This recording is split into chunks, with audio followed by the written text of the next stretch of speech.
Super duper Tuesday again, folks, and today's contest will help bring the Republican primary race into clear focus, perhaps. Here's the delegate count as it stands right now. You've got Donald Trump in the lead, 460 delegates, followed by Ted Cruz, who has 370, Marco Rubio at 163, and John Kasich, who you just saw voting in Ohio for himself, is at 63. On the table today for the Republicans, 367 delegates. The magic number is 1,237. So we're a long way from there, about halfway after tonight. Reince Priebus is the chairman of the Republican National Committee. Reince, good morning. Good to have you here today. Good morning, Martha. Good morning. So we spoke earlier with Marco Rubio. He says that basically if he doesn't win Florida, he is staying in this race. He thinks Utah and Arizona are good possibilities for him. We also heard from John Kasich just moments ago. He says that he's moving on to Pennsylvania after today regardless, but that he expects to win Ohio. So there's no sign that anybody's packing it in. Are we going to see a contested brokered convention here potentially? Well, first of all, brokered is not the correct word, but you could use the word contested or open convention, multi-ballot convention. You know, look, it's possible. I think tonight is going to obviously be a pretty good indicator of that, and then maybe not even. It just all depends on where these delegates fall down the line, and you just don't know what intervening events can occur, and it's hard to predict the future, obviously. But clearly there's... Go ahead. Well, let me ask you this. If two of these candidates have delegates and they don't release those delegates, how does that work? You know, how long can they hold on to their delegates? And if they see that Donald Trump isn't getting to 1237 and they want to prevent him from doing that, what are their options? So, I mean, to answer your question, basically, if a candidate doesn't drop out, they generally hold on to their delegates, and generally the delegates stay with the candidate and are bound on the first ballot. Now, I say it generally because each state has different rules for what keeps a delegate bound to each of the candidates. But it's safe to generalize and say that if a candidate doesn't drop out, they keep the delegates. All right. So this is why you hear candidates talking about suspending their races. Well, but a suspension, and if a candidate says they suspend, then their delegates are generally released and unbound. Okay. So the candidate can't say quit, suspend, you know, that doesn't work. They'd actually have to claim that they're not dropping out, we're in the race, and then the delegates stay bound. But any other kind of words about suspension or quitting, the delegates generally become unbound.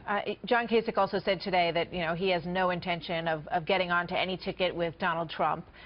Ted Cruz obviously is second in this race with his delegates. I guess, you know, the question becomes, what role do you play? What role does the party play? Because you hear people say, well, the party wouldn't put up with that, or the party will do this or that. It's not clear how much power the party really has in this process at all. Well, I mean, the process, we don't have power to, first of all, even if we started saying you should get out or you should stay in, I mean, the fact is it's not up to us in Washington, D.C., nor should it be. It's up to the people out in the states and the delegates at the convention. So the power is that we set the parameters, we set the rules. Today we've got winner-take-all states because we set the rules. We set the parameters, we run the convention. But most importantly, what a competent national party does is that, you know, who's registering voters today in Florida? Who's hiring black, Hispanic, and Asian engagement employees across the country? Who is buying the data and building the database? That's us. So without us, we'll go through the embarrassment of not being prepared for an election to win on the ground and the mechanics. I mean, you want to know what we do? It's a lot of things to be prepared to win, and none of these candidates are going to be able to win without the RNC being prepared for the election. So that's what we do. Yep, absolutely. And it's quite clear. You know, it's up to the people and who the nominee is that they want to put forth. Now, these other candidates have all said on the debate stage that they will ultimately support the candidate of the party. But there are musings and rumblings that make it sound like they won't. Well, look, I mean, I think that all of these candidates are true to their word that they will support the eventual nominee of our party. And We've always been able to come together. I think we will obviously have to come together, and there'll be time for that process to take place. So, you know, whether it's posturing or whatever, I'm not sure, but they've all given their word that they'll support the nominee. I expect that to be the case, but I don't know who the nominee is going to be. No, nobody does. And so none of us really do. So if it's contested, we really don't. You know, when the last contested convention that produced a winner was FDR in 1932. So does it concern you, if it goes to contested, that it's very difficult to produce a winner for the general election?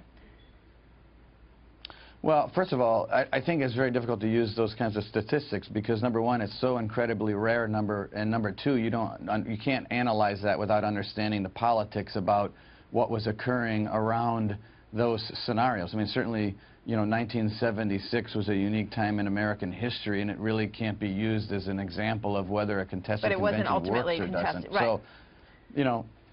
Right. So, yeah, you're right. It's a one ballot. Are you concerned that you cannot produce a winner for the Republican Party if there's a big, you know, knockdown drag out at the convention in Cleveland? That's the question. No, actually, I'm not, because for one thing, we moved the convention 7 weeks sooner.